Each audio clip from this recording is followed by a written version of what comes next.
Good afternoon, and thank you for watching Fox 5 Live. We're just a few moments away from heading to the White House in Washington, where President Obama is expected to deliver remarks on a number of topics. We are just waiting for that special report to start, but you're in the right place. We're just awaiting the cue from the White House for this to begin. Our Fox 5 Live special report will begin momentarily.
From the Fox News World headquarters in New York, hello, I'm Greg Jarrett. A live look now at the East Room of the White House. President Obama about to hold a news conference one day after the U.S. and other Western nations came to an agreement with Iran over its nuclear program. The controversial deal meeting with skepticism by members of Congress. They have 59 days to approve or reject it. President Obama this morning sent Vice President Joe Biden to Capitol Hill to rally support from Democrats. Let's turn now to Fox News correspondent Peter Doocy on the North Lawn of the White House. Peter, what do we expect here? Greg, with the deal done, President Obama has a challenge, and that is quickly convincing members of the public and members of both parties here in Washington, D.C., that his negotiators have, in fact, stopped Iran from developing a nuclear bomb in the next 10 years. And the reason that's such a challenge is because we might not know if they've been deterred until long after President Obama has left office. Something else to keep an ear out for when the president comes out to speak. Have him explain how this deal ultimately helps our friend Israel, since Iran has for years, even decades, been very hostile to Israel, our closest ally in the region. And then something else, just since this deal was announced, that there are a lot of questions about. What's the plan for stopping any funny business from the Iranians if they do still try to move forward building a nuclear weapon? Because right now, the way this deal is laid out, we're only allowed to go in and look for material, nuclear material, at a certain number of predetermined military installations. What happens if they decide that they want to start building something at one of the installations that we have not decided about? Listen for the president to explain all of that. And if not, look for questions to persist about the real benefit of this deal and why we did it. Greg. Well, and inspections are a big problem, Peter, because the White House had said they would be 24/7 and anywhere, anytime, and it turns out it's not that at all. They have to go to a committee composed of Iranians, and there's a 24-day lapse. A lot can happen to incriminating materials in 24 days.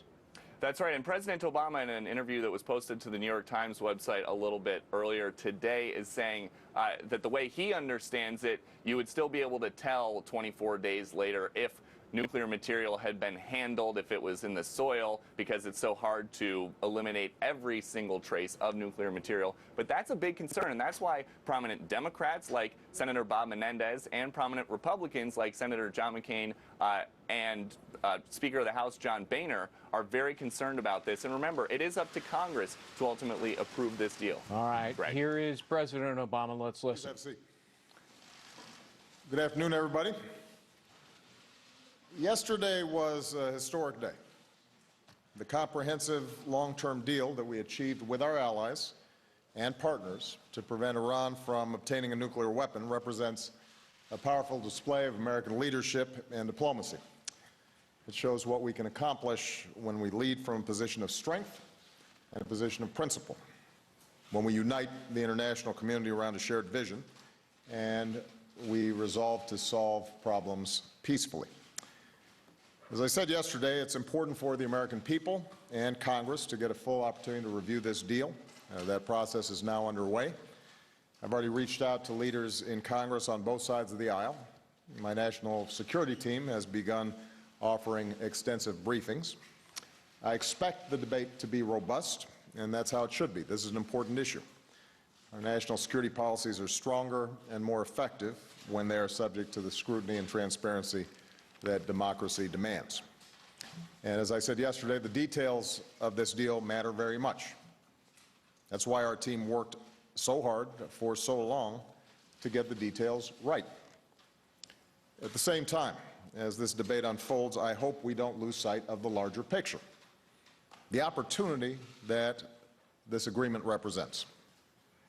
As we go forward, it's important for everybody to remember the alternative and the fundamental choice that this moment represents. With this deal, we cut off every single one of Iran's pathways to a nuclear program, a nuclear weapons program. And Iran's nuclear program will be under severe limits for many years. Without a deal, those pathways remain open. There would be no limits to Iran's nuclear program, and Iran could move closer to a nuclear bomb. With this deal, we gain unprecedented, around-the-clock monitoring of Iran's key nuclear facilities and the most comprehensive and intrusive inspection and verification regime ever negotiated. Without a deal, those inspections go away, and we lose the ability to closely monitor Iran's program and detect any covert nuclear weapons program.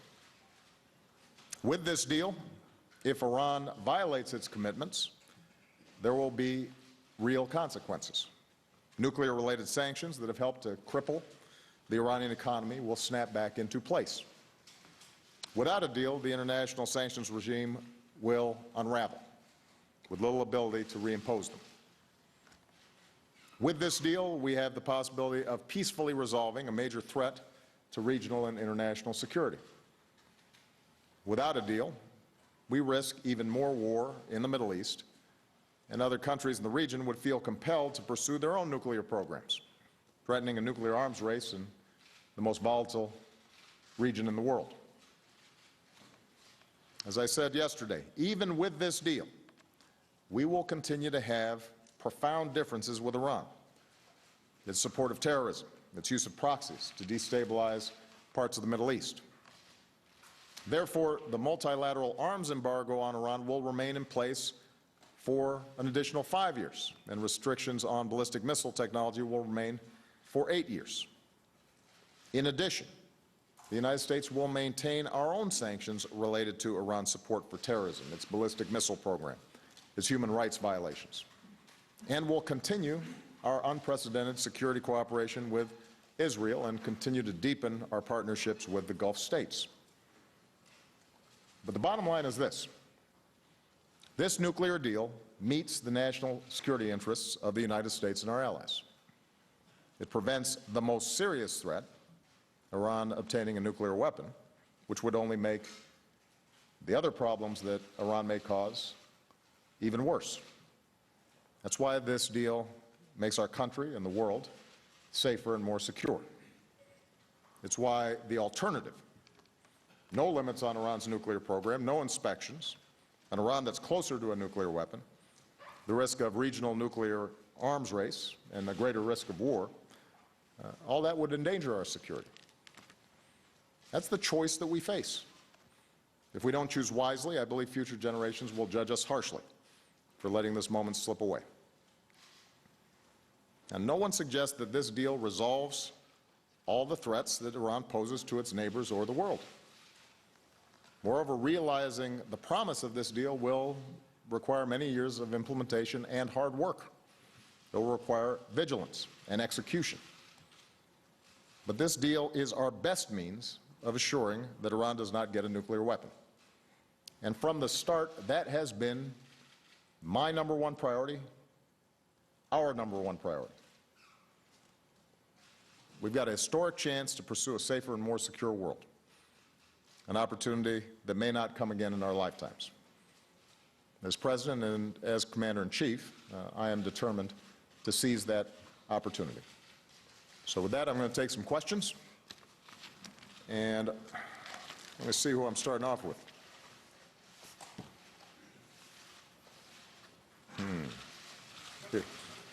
Here you go. I got it.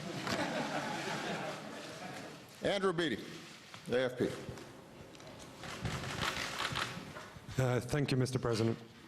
Yesterday, you said the deal offered a chance at a new direction in relations with Iran. What steps will you take to enable a more moderate Iran? And does this deal allow you to more forcefully counter Iran's destabilizing actions in the region, quite aside from the nuclear question? Thank you. Andrew, if you don't mind, just because I suspect that there's going to be a common set of questions that are touched on. I promise I will get to your question, but I want to start off just by stepping back and reminding folks of what is at stake here. And I already did in my opening statement, but I just want to reiterate it because I've heard already some of the objections to the deal. The starting premise of our strategy with respect to Iran has been that it would be a grave threat to the United States and to our allies if they obtained a nuclear weapon. And so everything that we've done over the last 6.5 years has been designed to make sure that we address that #1 priority. That's what the sanctions regime was all about. That's how we were able to mobilize the international community, including some folks that we are not particularly close to abide by these sanctions. That's how these crippling sanctions came about, was because we were able to gain global consensus that Iran having a nuclear weapon would be a problem for everybody.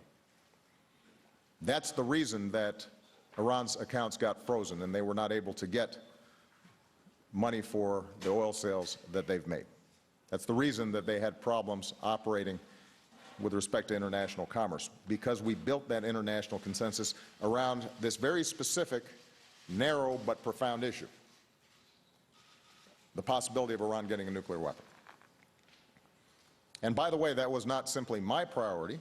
If you look back at all the debates that have taken place over the last 5-6 years, this has been a Democratic priority, this has been a Republican priority, this has been Prime Minister Netanyahu's priority. It has been our Gulf allies' priority, is making sure Iran does not get a nuclear weapon. The deal, negotiated by John Kerry, Wendy Sherman, Ernie Moniz, our allies, our partners, the P5+1, achieves that goal. It achieves our top priority, making sure that Iran does not get a nuclear weapon. But we have always recognized that even if Iran doesn't get a nuclear weapon, Iran still poses challenges to our interests and our values, both in the region and around the world. So, when this deal gets implemented, we know that we will have dismantled the immediate concerns around Iran's nuclear program. We will have brought their stockpiles down to 98%. We will have significantly reduced the number of centrifuges that they operate. We will have installed an unprecedented inspections regime, and that will remain in place not just for 10 years, but, for example, on the stockpiles, will continue to 15 years. Iran will have pledged to the international community that it will not develop a nuclear weapon, and now will be subject to an additional protocol, a more vigorous inspection and monitoring regime that lasts in perpetuity. We will have disabled a facility like Iraq, the Iraq facility, from allowing Iran to develop plutonium that could be used for a bomb. We will have greatly reduced the stockpile of uranium that's enriched, and we will have put in place inspections along the entire supply chain so that if uranium was diverted into a covert program, we would catch it. So I can say with confidence, but more importantly, nuclear experts can say with confidence, that Iran will not be in a position to develop a nuclear bomb. We will have met our #1 priority. Now, we'll still have problems with Iran's sponsorship of terrorism. Its funding of proxies like Hezbollah that threaten Israel and threaten the region. The destabilizing activities that they're engaging in, including in places like Yemen. And my hope is that, building on this deal, we can continue to have conversations with Iran that incentivize them to behave differently in the region, to be less aggressive, less hostile, more cooperative, to operate the way we expect nations in the international community to behave, but we're not counting on it. So this deal is not contingent on Iran changing its behavior. It's not contingent on Iran suddenly operating like a liberal democracy. It solves one particular problem, which is making sure they don't have a bomb. And the point I've repeatedly made, and is, I believe, hard to dispute, is that it'll be a lot easier for us to check Iran's nefarious activities, to push back against the other areas where they operate contrary to our interests or our allies' interests, if they don't have a bomb. And so, will they change their behavior? Will we seek to gain more cooperation from them in resolving issues like Syria or what's happening in Iraq, to stop encouraging Houthis in Yemen? We'll continue to engage with them, although keep in mind that unlike the Cuba situation, we're not normalizing diplomatic relations here. So the contacts will continue to be limited. But will we try to encourage them to take a more constructive path? Of course. But we're not betting on it.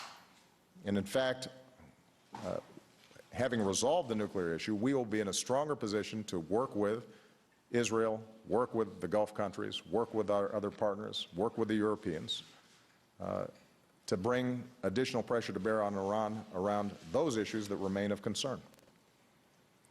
But the argument that I've been already hearing, and this was foreshadowed even before the deal was announced, that because this deal does not solve all those other problems, that's an argument for rejecting this deal, defies logic. It makes no sense. And it loses sight of what was our original #1 priority, which is making sure that they don't have a bomb. Okay. John Carl.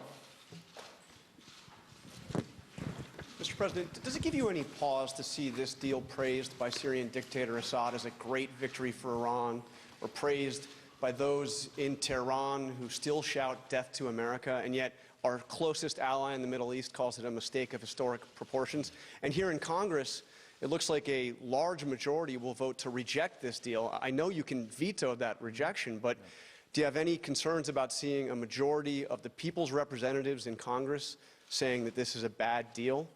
And if I can just ask you a quick political question, a very quick John, one. I think, Donald, let me answer the question that you asked. It does not give me pause that Mr. Assad or others in Tehran may be trying to spin the deal in a way that they think is favorable to what their constituencies want to hear. That's what politicians do. And that's been the case throughout. I mean, you'll recall that during the course of these negotiations over the last couple of months, every time the supreme leader or somebody tweeted something out, for some reason we all bought into the notion, well, the Obama administration must be giving this or capitulating to that. Well, now we have a document, so you can see what the deal is. We don't have to speculate. We don't have to engage in spin. You can just read what it says and what is required. And nobody has disputed that as a consequence of this agreement, Iran has to drastically reduce its stockpiles of uranium, is cut off from plutonium. The Fordow facility that is underground is converted, that we have an unprecedented inspections regime, that we have snapback provisions if they cheat. Yeah, the facts are the facts. And I'm not concerned about what others say about it. Now, with respect to Congress, my hope, I won't prejudge this, my hope is that everyone in Congress also evaluates this agreement based on the facts, not on politics, not on posturing, not on the fact that this is a deal I bring to Congress as opposed to a Republican president. Not based on lobbying, but based on what's in the national interest of the United States of America. And I think that if Congress does that, then in fact, based on the facts, the majority of Congress should approve of this deal. But we live in Washington, and politics do intrude. And as I said in an interview yesterday, I am not betting on the Republican Party rallying behind this agreement. I do expect the debate to be based on facts and not speculation or misinformation. And that I welcome. In part because, look, there are legitimate, real concerns here. We've already talked about it. We have huge differences with Iran. Israel has legitimate concerns about its security relative to Iran. I mean, you have a large country with a significant military that has proclaimed that Israel shouldn't exist, that has denied the Holocaust, that has financed Hezbollah, and as a consequence, there are missiles that are pointed towards Tel Aviv. And so I think there are very good reasons why Israelis are nervous about Iran's position in the world generally. And I've said this to Prime Minister Netanyahu. I've said it directly to the Israeli people. But what I've also said is that all those threats are compounded if Iran gets a nuclear weapon. And for all the objections of Prime Minister Netanyahu, or for that matter, some of the Republican leadership that's already spoken, none of them have presented to me or the American people a better alternative. I'm hearing a lot of talking points being repeated about this is a bad deal. This is a historically bad deal. This will threaten Israel and threaten the world and threaten the United States. I mean, there's been a lot of that. What I haven't heard is, what is your preferred alternative? If 99% of the world community and the majority of nuclear experts look at this thing and they say, this will prevent Iran from getting a nuclear bomb, and you are arguing either that it does not, or that even if it does, it's temporary, or that because they're going to get a windfall of their accounts being unfrozen, that they'll cause more problems, then you should have some alternative to present. And I haven't heard that. And the reason is because there really are only two alternatives here. Either the issue of Iran obtaining a nuclear weapon is resolved diplomatically through a negotiation, or it's resolved through force, through war. Those are the options. Now, you'll hear some critics say, well, we could have negotiated a better deal. Okay, what does that mean? I think the suggestion among a lot of the critics has been that a better deal, an acceptable deal, would be one in which Iran has no nuclear capacity at all, peaceful or otherwise.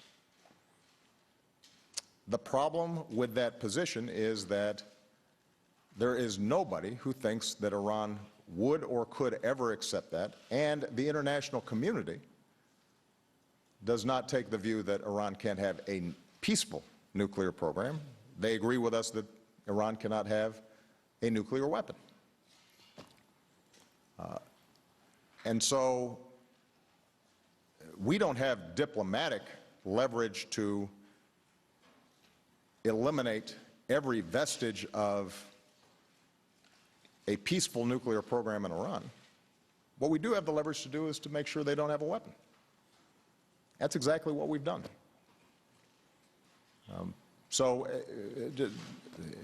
To go back to Congress, I challenge those who are objecting to this agreement, number one, to read the agreement before they comment on it. Number two, to explain specifically where it is that they think this agreement does not prevent Iran from getting a nuclear weapon, and why they're right and people like Ernie Moniz, who's an MIT nuclear physicist and an expert in these issues, is wrong, why the rest of the world is wrong, and then present an alternative.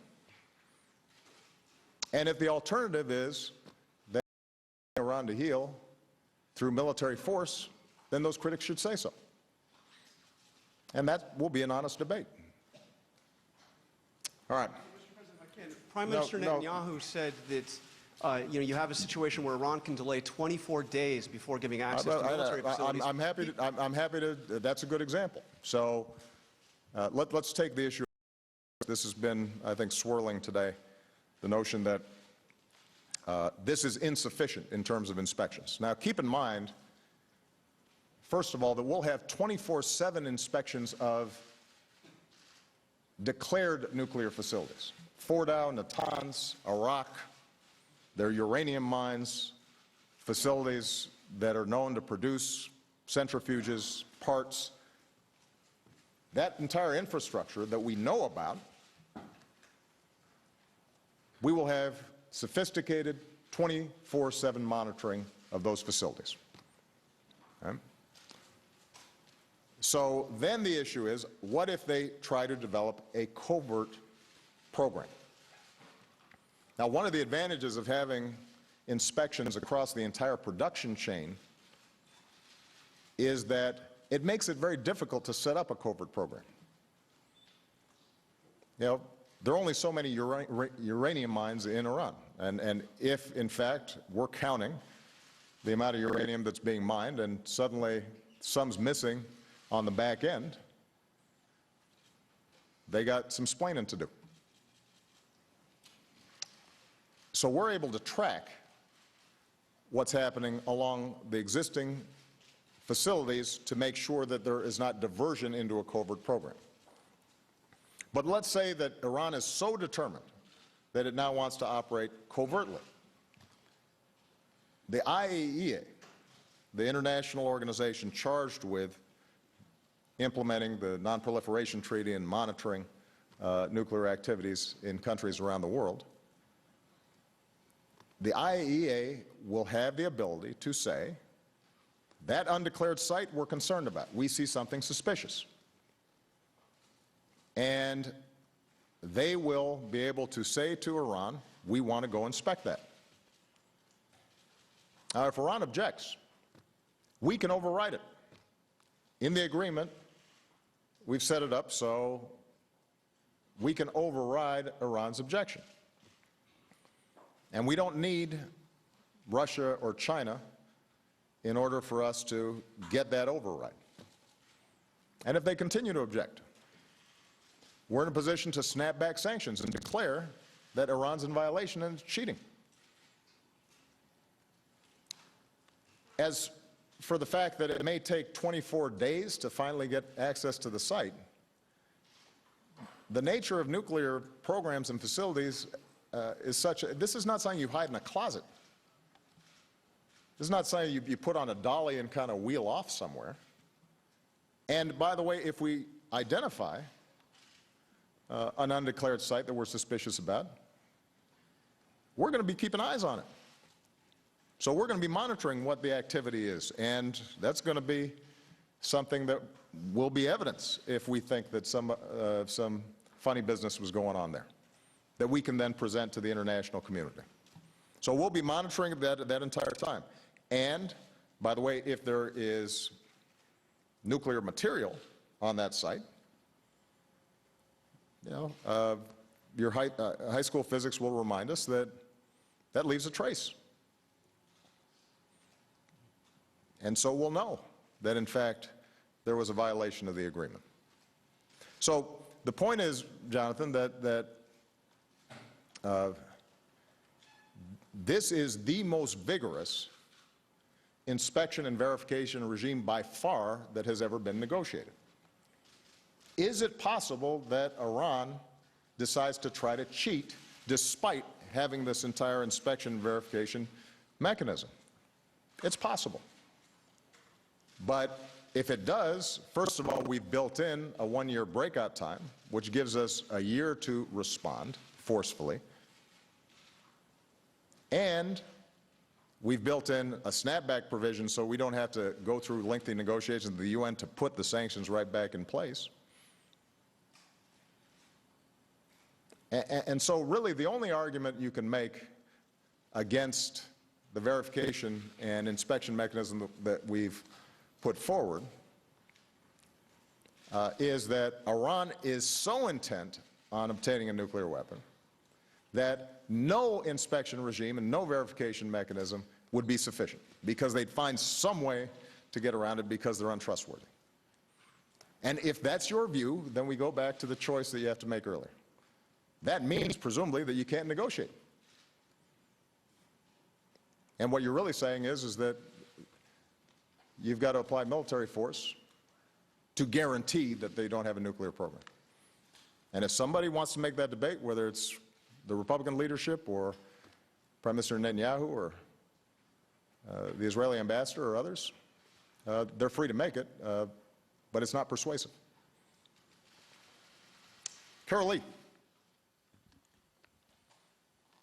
Mr. President, I want to ask you about the arms and ballistic missile embargo. Why did you agree to lift those, even with the 5- and 8-year durations? Right. It's obviously emerging as a sticking point on the Hill. And are you concerned that arms to Iran will go to Hezbollah or Hamas? And is there anything that you or a future president can do to stop that? And if you don't mind, I wanted to see if you could step back a little bit. And when you look at this Iran deal and all the other issues and unrest that's happening in the Middle East, what kind of Middle East do you want to leave when you leave the White House in a year and a half? Sure. So the issue of the arms embargo on ballistic missiles is of real concern to us, has been of real concern to us. And it is in the national security interests of the United States to prevent Iran from sending weapons to Hezbollah, for example, or sending weapons to the Houthis in Yemen that accelerate a civil war there. We have a number of mechanisms under international law that gives us authority to interdict arms shipments by Iran. One of those mechanisms is the UN security resolution related to Iran's nuclear program. Essentially, Iran was sanctioned because of what had happened at Fordow, its unwillingness to comply with previous UN security resolutions about their nuclear program. And as part of the package of sanctions that was slapped on them, the issue of arms and ballistic missiles were included. Now, under the terms of the original UN resolution, the fact is that once an agreement was arrived at that gave the international community assurance Iran didn't have a nuclear weapon, you could argue, just looking at the text, that those arms and ballistic missiles prohibitions should immediately go away. But what I said to our negotiators was, given that Iran has breached trust and the uncertainty of our allies in the region about Iran's activities, let's press for a longer extension of the arms embargo and the ballistic missile prohibitions. And we got that. We got 5 years in which, under this new agreement,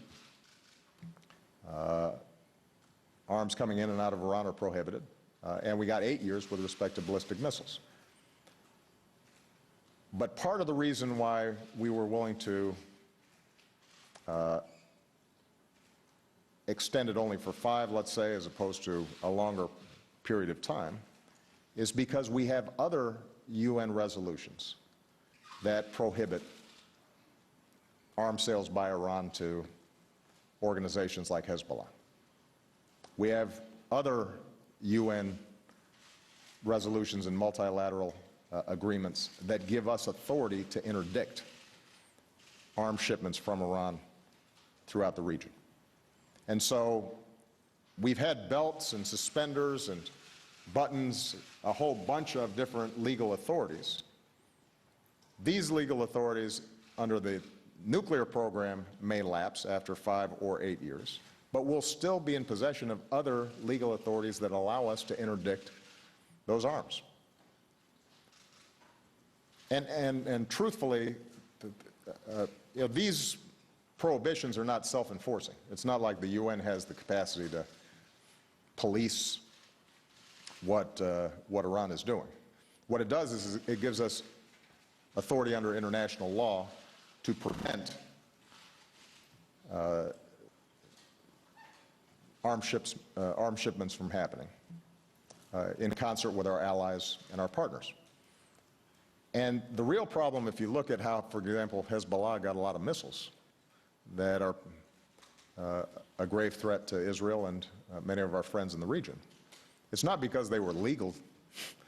It's not because somehow that was authorized under international law. It was because there was insufficient intelligence or capacity to stop those shipments. So the bottom line is, Carol, I share the concerns of Israel, Saudis, Gulf partners about Iran shipping arms and causing conflict and chaos in the region. And that's why I've said to them, let's double down and partner much more effectively to improve our intelligence capacity and our interdiction capacity so that fewer of those arms shipments are getting through the net. But the legal authorities will still possess. And obviously we've got our own unilateral prohibitions and sanctions in place around non-nuclear issues like support for Hezbollah, and those remain in place.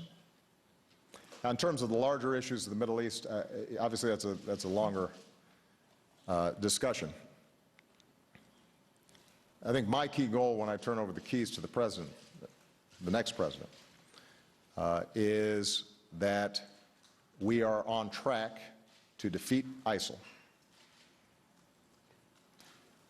that they are much more contained and we're moving in the right direction there, that we have jump-started a process to resolve the civil war in Syria, which is like an open sore in the region, and is giving refuge to terrorist organizations who are taking advantage of that chaos, to make sure that in Iraq, not only have we pushed back ISIL, but we've also created an environment in which Sunni, Shia, and Kurd are starting to operate and function more effectively together. And to be in a conversation with all our partners in the region about how we have strengthened our security partnerships so that they feel they can address any potential threats that may come, including threats from Iran. And that includes providing additional security assurances and cooperation to Israel, building on the unprecedented cooperation that we have already put in place and support that we've already put in place. It includes the work that we've done with the GCC up at Camp David, making sure that we execute that.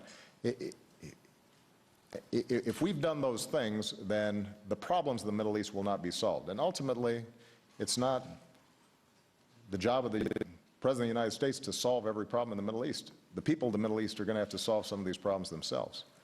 But I think we can provide that next president at least a foundation for continued progress in these various areas. The last thing I would say, and this is a longer-term issue, is we have to address the youth in the region with jobs and opportunity and a better vision for the future, so that they are not tempted by the nihilistic, violent,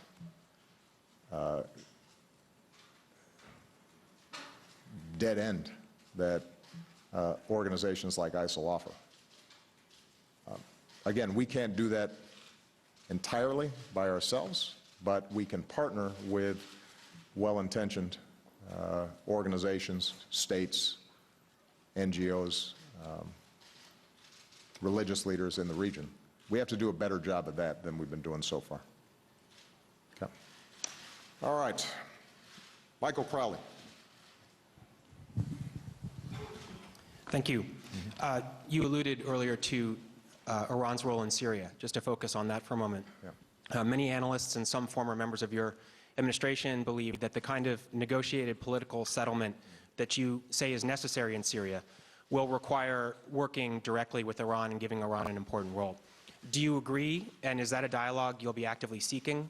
And what about the fight against ISIS? What would it take for there to be explicit cooperation between the U.S. and Iran? I do agree that we're not going to solve the problems in Syria unless there's buy-in from the Russians, the Iranians, the Turks, our Gulf partners. It's too chaotic. There are too many factions. There's too much money and too many arms flooding into the zone. It's gotten caught up in both sectarian conflict and geopolitical jockeying. And in order for us to resolve it, there's going to have to be agreement among the major powers that are interested in Syria that this is not going to be won on the battlefield. So Iran's one of those players, and I think that it's important for them to be part of that conversation. I want to repeat what I said earlier. We have not, and I don't anticipate any time in the near future, restored normal diplomatic relations with Iran. And so I do not foresee a formal set of agreements with Iran in terms of how we're conducting our counter-ISIL campaign. But clearly, Iran has influence in Iraq. Iraq has a majority Shia population. They have relationships to Iran. Some are natural.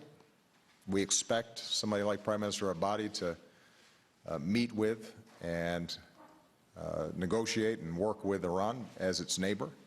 Some are less legitimate, where you see Iran financing Shia militias that in the past have killed American soldiers and in the future may carry out atrocities when they move into Sunni areas. And so we're working with our diplomats on the ground as well as our military teams on the ground to assess where can we appropriately at least deconflict and where can we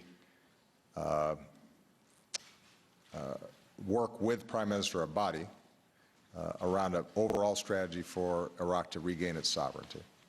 And where do we tell Abadi, you know what Iran's doing there is a problem. And we can't cooperate in that area, for example, unless you get those folks out of there, because we're not going to have our troops, even in an advisory or training role, looking over their shoulders because they're not sure what might happen to them. And those conversations have been ongoing. I think they will continue.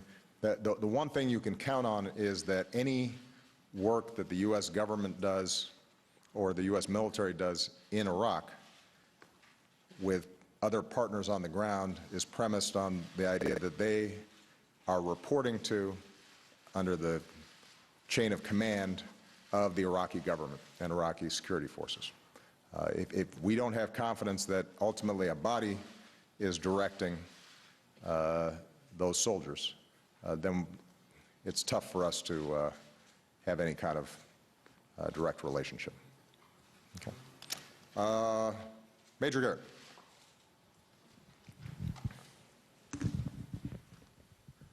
Thank you, Mr. President.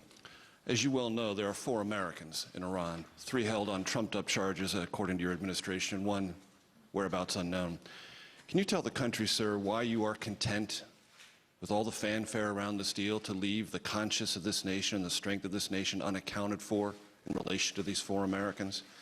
And last week, the chairman of the Joint Chiefs of Staff said under no circumstances should there be any relief for Iran in terms of ballistic missiles or conventional weapons. It is perceived that that was a last-minute capitulation in these negotiations. Many in the Pentagon feel you've left the chairman of the Joint Chiefs of Staff hung out to dry. Could you comment? I got to give you credit, Major, for how you craft those questions. For the notion that I'm content as I celebrate with American citizens languishing in Iranian jails,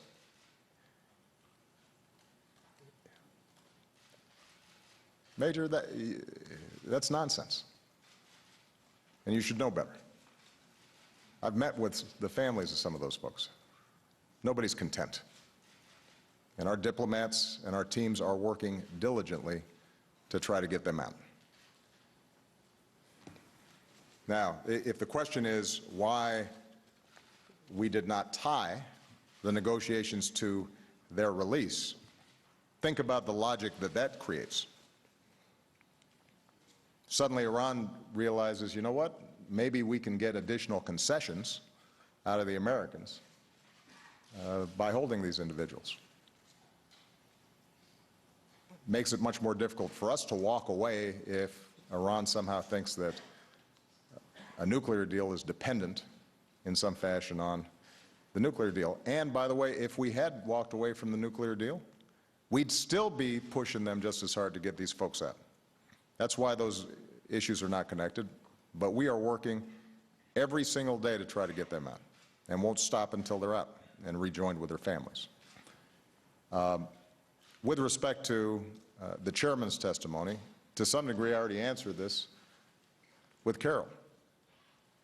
We are not taking the pressure off Iran with respect to arms and with respect to ballistic missiles. As I just explained, not only do we keep in place for 5 years the arms embargo under this particular new UN resolution, not only do we maintain the 8 years on the ballistic missiles under this particular UN resolution, but we have a host of other multilateral and unilateral authorities that allow us to take action where we see Iran engaged in those activities, whether it's 6 years from now or 10 years from now.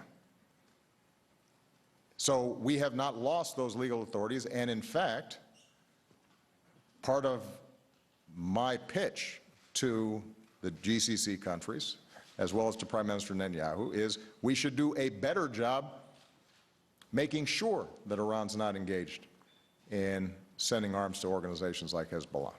And as I just indicated, that means improving our intelligence capacity and our interdiction capacity with our partners. Okay. April Ryan. Thank you, Mr. President. I want to change the subject a bit. Earlier this year, on the flight to Selma, you said, on matters of race, as president, your job is to close the remaining gaps that are left in state and federal government. Now, how does criminal justice reform fit into that equation, and what gaps remain for you towards the end of your presidency? And also, what does it mean to travel to Kenya, your father's homeland, in the next couple of weeks as President of the United States? And lastly, would you revoke the Medal of Freedom from Bill Cosby? You stuffed a lot in there, April. You know what? I learned from my colleagues. Say who'd you learn from? Jonathan Karl, is that what you said?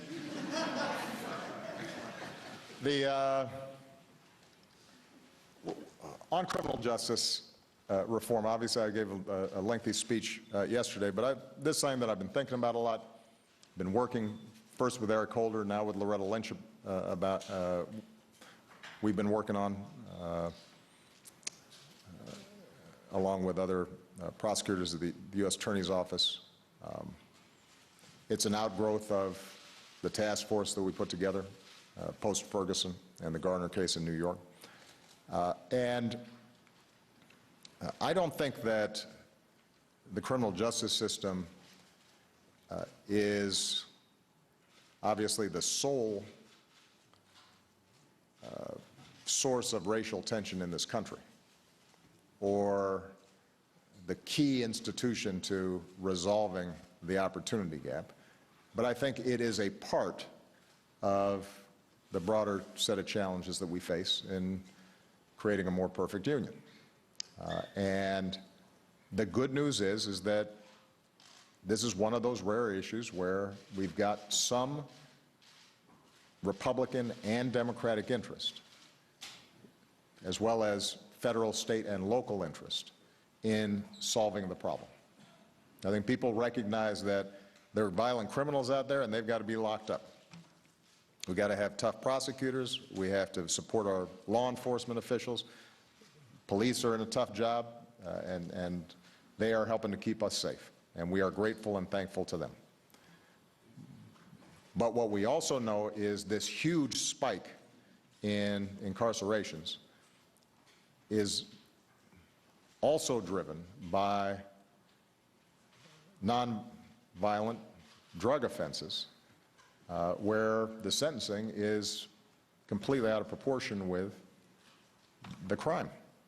And that costs taxpayers enormous amounts of money. It is debilitating communities who are seeing huge proportions of the young men in their communities finding themselves with a criminal record, rendering them oftentimes unemployable. So it compounds problems that these communities already have. And so I am very appreciative of folks like Dick Durbin and Cory Booker, alongside Mike Lee and Rand Paul and other folks in the House who are working together to see if we can both reduce some of these mandatory minimums around nonviolent drug offenses, because I tend not to have a lot of sympathy when it comes to violent crime. But when it comes to nonviolent drug offenses, is there work that we can do to reduce mandatory minimums, create more diversion programs like drug courts? Then can we do a better job on the rehabilitation side inside of prisons so that we are preparing these folks who are eventually going to be released to re-enter the workforce? On the back end, are we doing more to link them up with re-entry programs that are effective? And this may be an area where we could have some really significant bipartisan legislation that doesn't eliminate all the other challenges we've got, because the most important goal is keeping folks from getting in the criminal justice system in the first place, which means early childhood education and good jobs, and making sure that we're not segregating folks in impoverished communities that have no contact with opportunity. But this can make a difference. I met these 4 ex-offenders, as I said yesterday, and what was remarkable was how they had turned their lives around, and these were some folks who had been some pretty tough criminals. I mean, one of them had served 10 years, another was a repeat offender that had served a lot of time. And in each instance, somebody intervened at some point in their lives, once they had already been in the criminal justice system, once they had already gotten in trouble, and said, you know what, I think you can live a different way, and I'm willing to help you. And that one person, an art teacher or a GED teacher or somebody who was willing to offer a guy a job. I want to give a shout out to Five Guys, because one of the guys there was an ex-felon, and Five Guys gave him a job. And he ended up becoming a manager at the store and was able to completely turn his life around. But the point was, somebody reached out to that person, gave him a chance. And so part of our question should be, how about somebody reaching out to these guys when they're 10 or 11 or 12 or 8, as opposed to waiting until they've already gone through a criminal justice program. That's part of why we're doing My Brother's Keeper. But this is an area where I feel modestly optimistic. I think in the meantime, we got to stay on top of keeping the crime rate down. Because part of the reason I think there's a conversation taking place is violent crime has significantly dropped. Last year, we saw both incarcerations and the crime rate drop. And you know, this can always turn if we start seeing renewed problems in terms of violent crime. And there's parts of the country where violent crime is still a real problem, including my hometown of Chicago and in Baltimore. And you know, part of what I've asked Attorney General Lynch to do is to figure out how can we refocus attention. If we're going to do a package of criminal justice reforms, part of it would be actually having a greater police presence and more law enforcement in the communities that are really getting hit hard and haven't seen some of the drops in violent crime that we've seen in places like Manhattan, for example. With respect to the visit to Kenya, it's obviously something I'm looking forward to. I'll be honest with you. Visiting Kenya as a private citizen is probably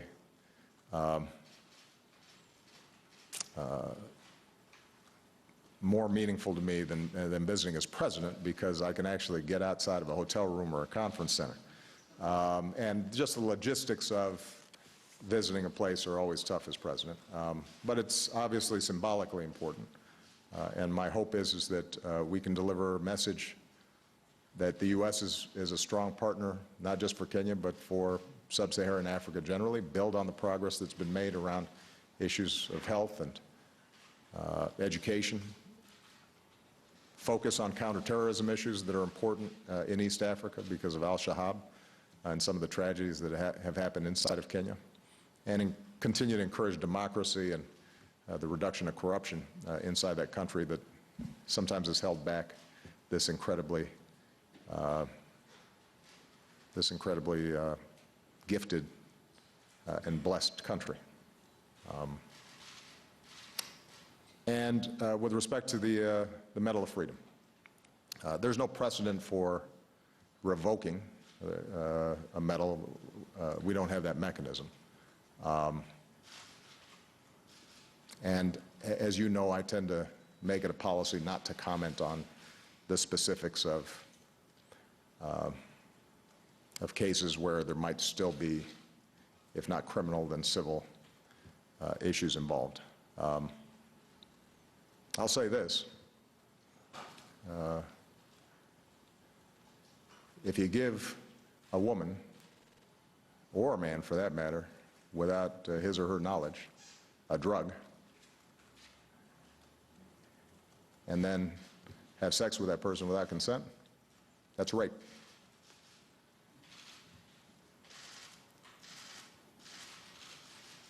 And I think this country, any civilized country, should have no tolerance for rape. All right. Have we exhausted Iran questions here? I think there's a helicopter that's coming, but I really am enjoying this Iran debate. Topics that may not have been touched upon, criticisms that you've heard that I did not answer. Go ahead. I know Josh is getting a little stressed here, but I just want to make sure that we're not leaving any stones unturned here. Go ahead. Yeah, thanks, Mr. President. I'll be brief. The argument is made that Iran now has a cash windfall, billions to spend. Yeah. Your people seem confident they're going to spend it at home. Why are you confident they're not going to spend it on arming Hezbollah, arming Bashar al-Assad, et cetera? I think that's a great question, and I'm glad you brought it up. I think it is a mistake to characterize our belief that they will just spend it on daycare centers and roads and paying down debt. We think that they have to do some of that because Rouhani was elected specifically on the premise of improving the economic situation inside of Iran that economy has tanked since we imposed sanctions.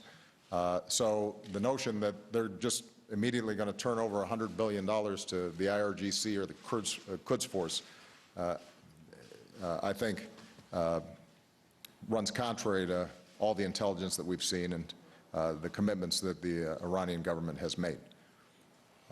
Do we think that with the sanctions coming down, that Iran will have some additional resources for its military and for some of the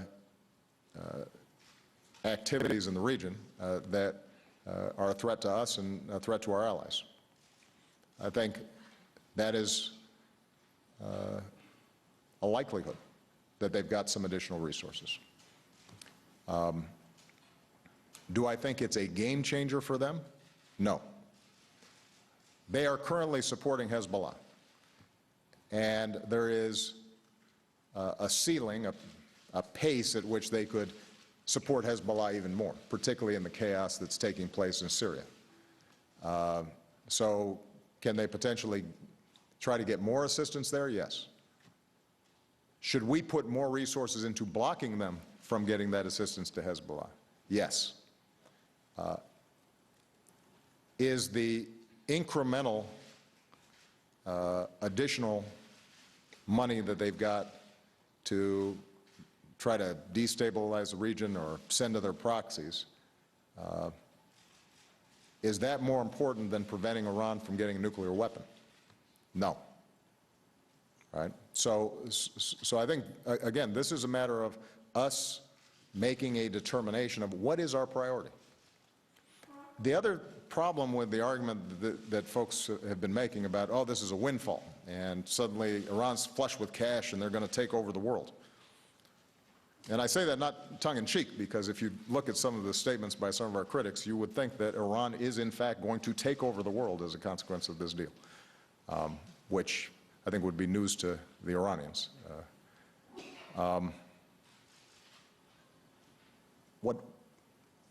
That argument is also premised on the notion that if there is no deal, if Congress votes down this deal, that we're able to keep sanctions in place with the same vigor and effectiveness as we have right now. And that, I can promise you, is not true. That is absolutely not true. I want to repeat, we're not writing Iran a check. This is Iran's money that we were able to block from them having access to. That required the cooperation of countries all around the world, many of whom really want to purchase oil from Iran. The imposition of sanctions, their cooperation with us has cost them billions of dollars, made it harder for them. They've been willing to do that because they've believed we were sincere about trying to resolve the nuclear issue peacefully, and they considered that a priority, a high enough priority that they were willing to cooperate with us on sanctions. If they saw us walking away, or more specifically, if they saw the U.S. Congress effectively vetoing the judgment of 99% of the world community that this is a deal that resolves the Iranian weapons program, nuclear weapons program, in a equitable way, the sanction system unravels. And so we could still maintain some of our unilateral sanctions, but it would be far less effective, as it was before we were able to put together these multilateral sanctions. So maybe they don't get $100 billion, maybe they get 60 or 70 instead. The price for that we've paid is that now Iran is pursuing a nuclear weapon. We have no inspectors on the ground. We don't know what's going on. They're still getting some cash windfall. We've lost credibility in the eyes of the world. We will have effectively united Iran and divided ourselves from our allies. A terrible position to be in. Okay. I'm just going to look. I made some notes about any of the arguments, the other arguments that I've heard here. What about the deal, Mr. Okay, yeah, that's a good one. The notion. Right. Well, so let's address this issue of because that's the other big argument that's been made. All right, let's assume that the deal holds for 10 years. Iran doesn't cheat. Now, at the end of 10 years, some of the restrictions have been lifted, although, remember, others have stayed in place for 15 years. So, for example, they've still got to keep their stockpiles at a minimal level for 15 years. The inspections don't go away. Those are still in place 15, 20 years from now. Their commitment under the Non-Proliferation Treaty does not go away. That's still in place.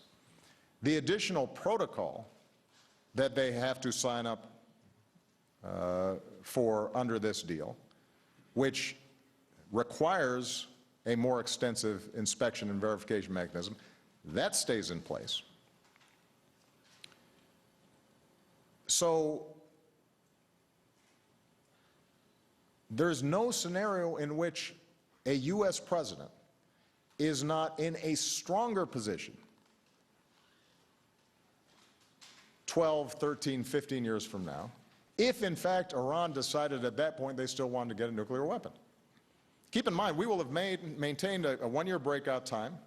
We will have rolled back their program, frozen their facilities, kept them under severe restrictions, had observers. They will have made international commitments supported by countries around the world. And hold on a second. And if at that point they finally decided, you know what, we're going to cheat, or not even cheat. At that point they decide openly, we're now pursuing a nuclear weapon. They're still in violation of this deal and the commitments they've made internationally. And so we are still in a position to mobilize the world community to say, no, you can't have a nuclear weapon. And they're not in a stronger position to get a nuclear weapon at that point. They're in a weaker position than they are today. And by the way, we haven't given away any of our military capabilities. We're not in a weaker position to respond. So even if everything the critics were saying was true, that at the end of 10 years or 12 years or 15 years, Iran now is in a position to decide it wants a nuclear weapon, that they're at a breakout point. They won't be at a breakout point that is more dangerous than the breakout point they're in right now. They won't be at a breakout point that is shorter than the one that exists today.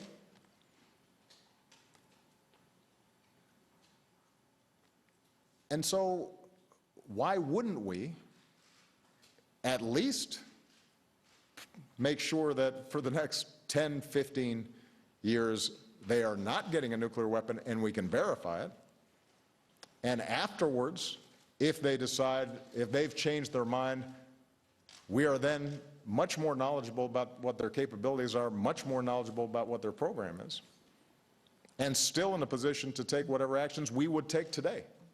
None of this is holding out hope that they'll change their behavior? No. No, look, I'm always hopeful that behavior may change for the sake of the Iranian people as well as people in the region. There are young people there who are not getting the opportunities they deserve because of conflict, because of sectarianism, because of poor governance, because of repression, because of terrorism. And I remain eternally hopeful that we can do something about that, and it should be part of U.S. foreign policy to do something about that. But I'm not banking on that to say that this deal is the right thing to do. Again, it is incumbent on the critics of this deal to explain how an American president is in a worse position 12, 13, 14, 15 years from now, if in fact at that point Iran says we're going to pull out of the NPT, kick out inspectors, and go for a nuclear bomb. If that happens, that president will be in a better position than would happen if Iran, as a consequence of Congress rejecting this deal, decides, that's it, we're done negotiating, we're going after a bomb right now. The choices would be tougher today than they would be for that president 15 years from now. And I have not yet heard logic that refutes that.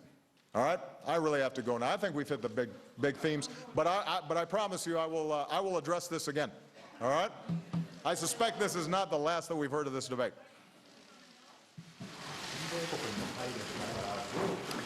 Well, at a White House news conference, President Obama defending his agreement with Iran, insisting it prevents the country from developing nuclear weapons. He did not mention, however, that Iran may become nuclear capable.